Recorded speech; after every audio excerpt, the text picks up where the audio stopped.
Dito kasi sa Pilipinas, alam natin na BPO, malaki ang contribution nila when it comes sa ating market.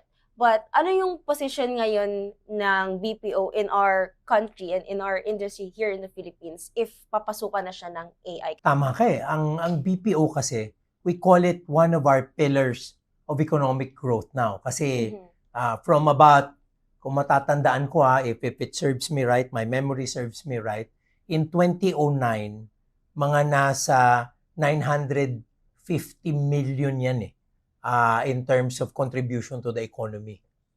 But if you look at 2024 numbers, naging 36.5 billion yan. So, it's a major contributor to our economic engine. Unfortunately though, because of AI, karamihan ng trabaho dyan baka mawala.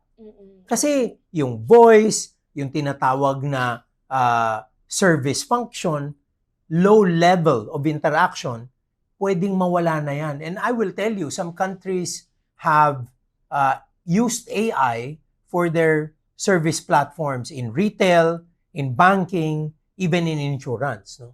So baka mawala ng negosyo at trabaho ang ating mga BPOs at BPO agents. So anong kailangan?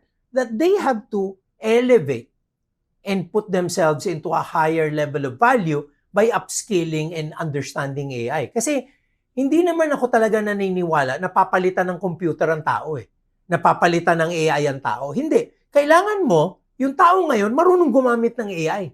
So that from where he was na sasagot ka ng telepono, service call, now you can use AI to interact, not just to get into what we call a service operation, but get into service plus sales operation.